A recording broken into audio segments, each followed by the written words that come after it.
Today we're going to be talking about Sultans of Swing.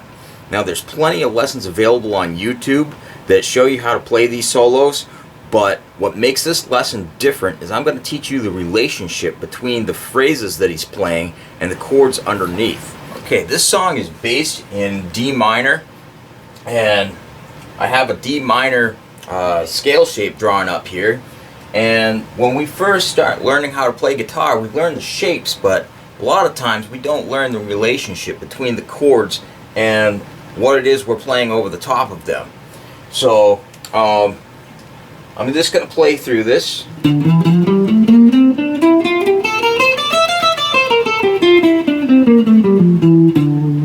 Okay, and you can see what's circled in red here. I have the D minor bar chord.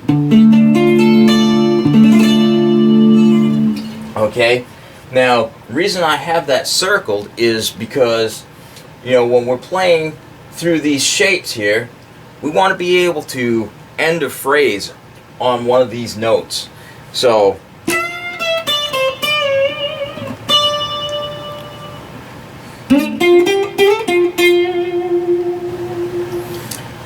okay, now we have the same shape up here, but the chord has changed. So the notes that you end on are going to change as well. That was the D minor that we started on.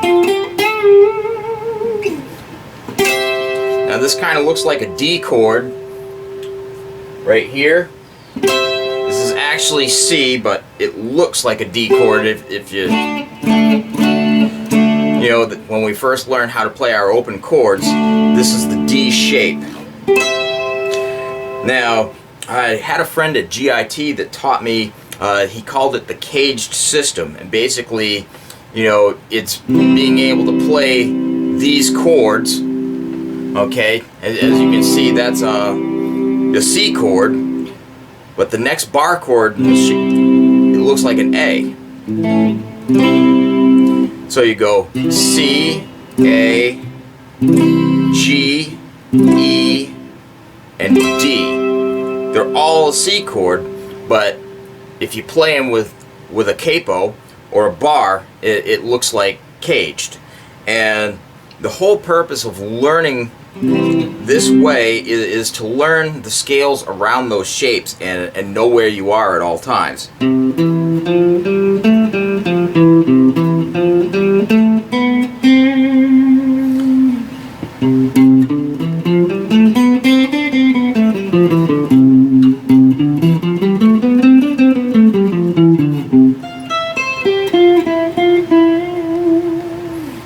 So in this particular shape, we're playing the C chord, but we're still in the D minor pattern.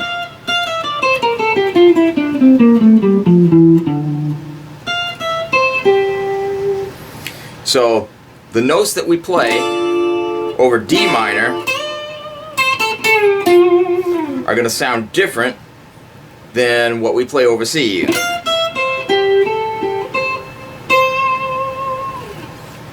Okay, now we're changing again. This is your B flat chord, and it looks like a C chord in this particular shape.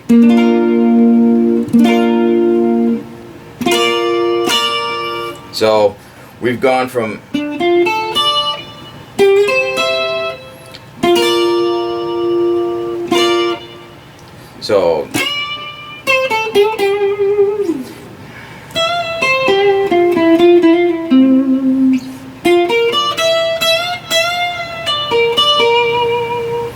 now this final shape that we have looks like another C chord, but it drops down another half step.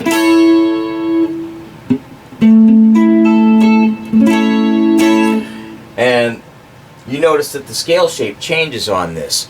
By going to an A major, what's happening is he is playing something called a harmonic minor scale. So instead of one note in there changes because of the A major chord. It's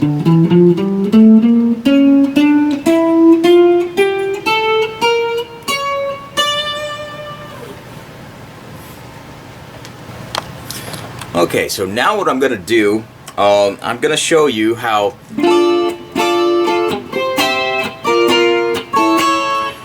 to play that song, you know, the progression up in the 10th fret area, because that's where we're going to be playing the bulk of the solo.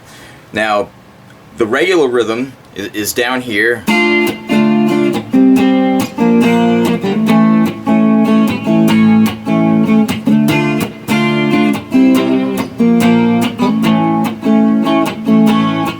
And then we're going to switch to F, C, D flat,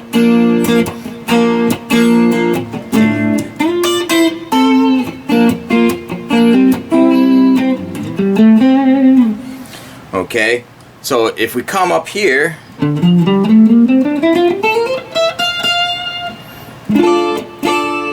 there's just the upper shape of the D minor. I'm not holding the whole bar chord.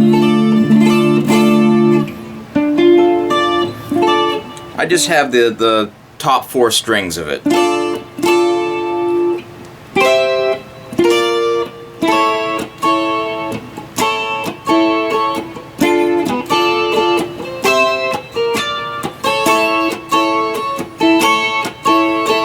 Okay, now when we switch to F, this would look like a G chord if I had a capo. Now, again, I'm just going to grab the upper part of that. And then back to C.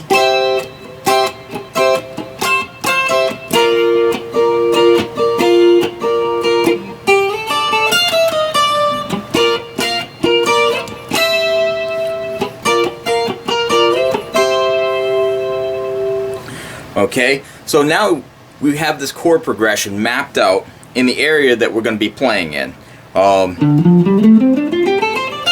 That's your classic pentatonic shape right there. And if you add the notes in between, that's your whole minor scale.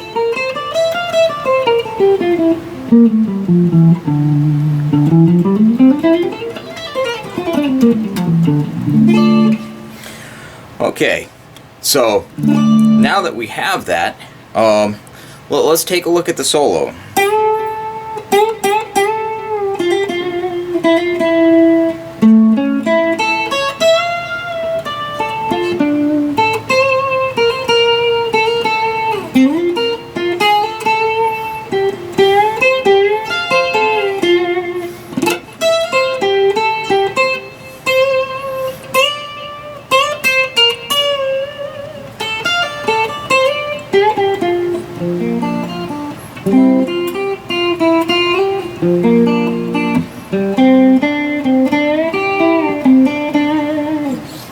Okay, now let's actually break that down into the individual phrases.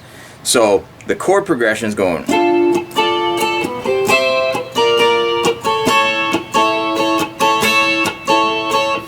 So let's listen to that opening phrase.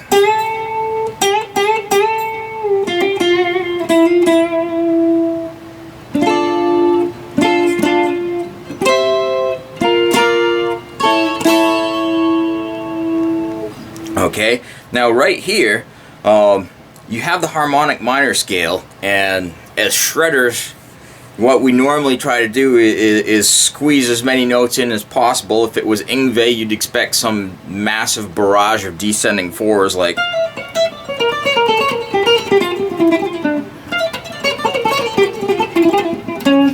Okay, now what he does is completely the opposite. He goes right up the arpeggio, and the only note outside of the arpeggio he squeezes to bring you back to D minor.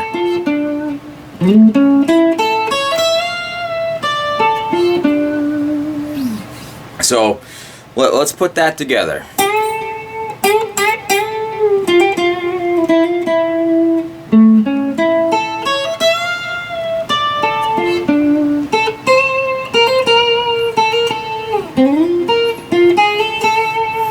Okay, that brings us through the progression twice.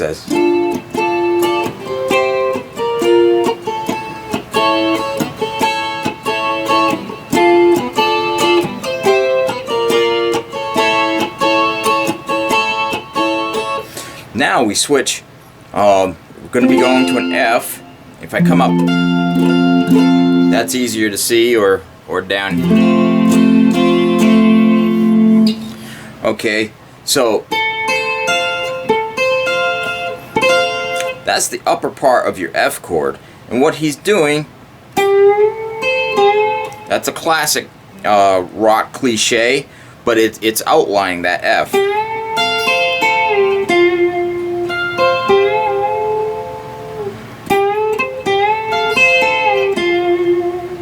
And then he switches. That's going to be the C chord.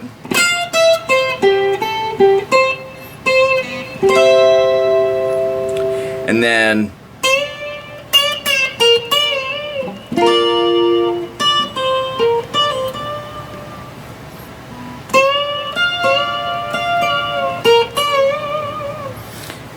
we're back to D minor.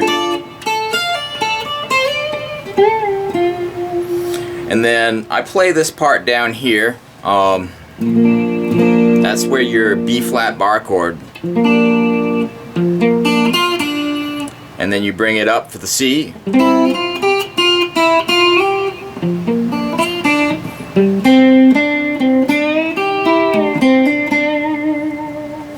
Okay, again, that rock cliche right there, that's reaching up to get those two notes in that bar chord right there.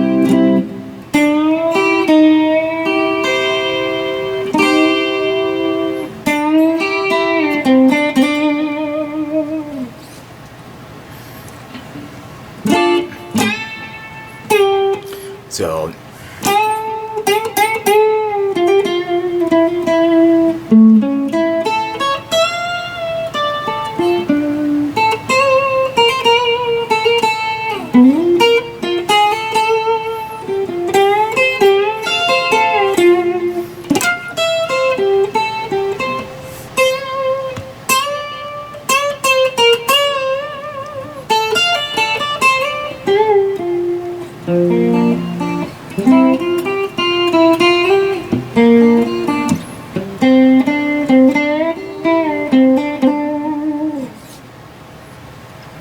okay, now the second solo, this is going over a little bit of a different progression. It says, this is going over the chorus.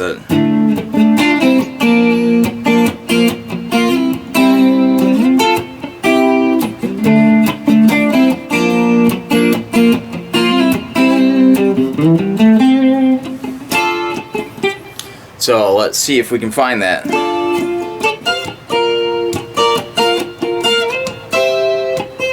And then, okay.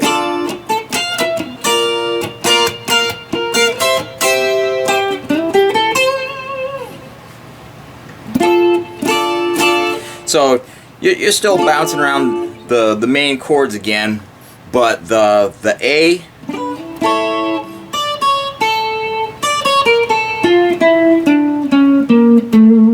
the harmonic minor has been pulled out of there. So we're basically just jamming in D minor right now.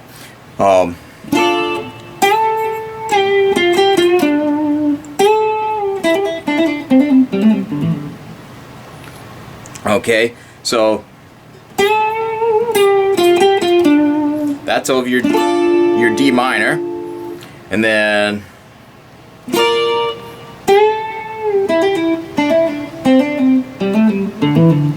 that's changing from your B flat to your C.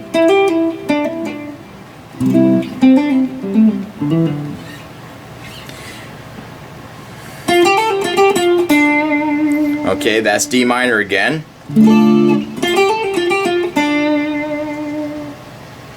Now, this note right here resolves in your B flat.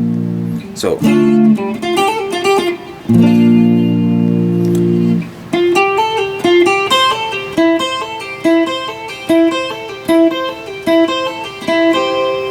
now that's totally outlining your C chord. Back to D minor again.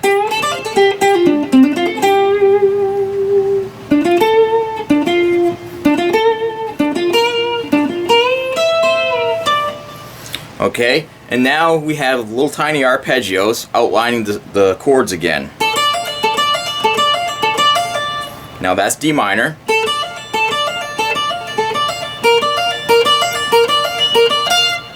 Okay, so we went from D minor to B flat. Then we bring that shape up here.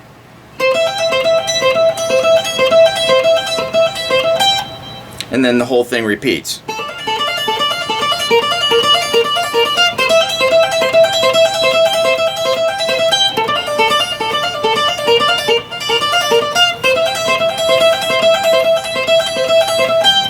And then we have a phrase that we've already played, but we're doing it an octave higher.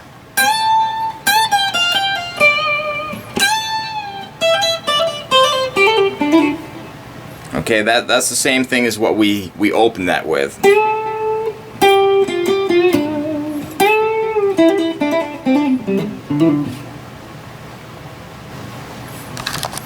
Okay, so here's the whole thing put together.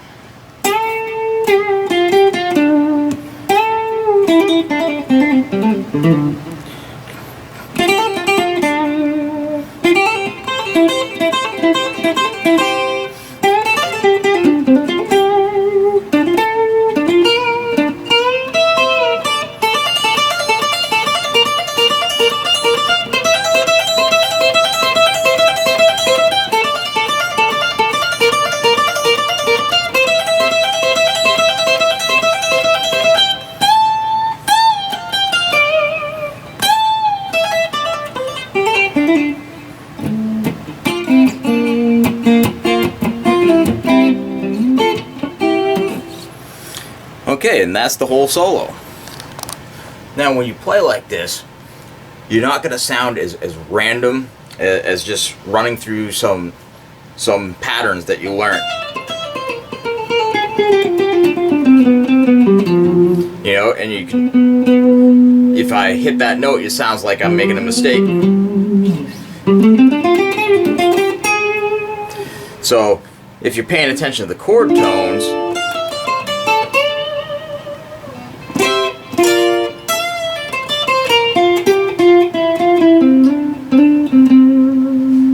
it sounds congruent. It sounds like it fits the song, instead of just being some random notes that you throw together. Now, this song was, you know, very, very tight to the chords. Some other players that are like this, you know, listen to Hotel California by the Eagles, Sweet Child of Mine, the melodic solos in there, very, very tight to the chord structure, and just about anything by Pink Floyd. You know, the solo Time comes to mind. And basically all they're doing is you know, they're not trying to play a million miles an hour. They're just playing a few notes around a chord. And then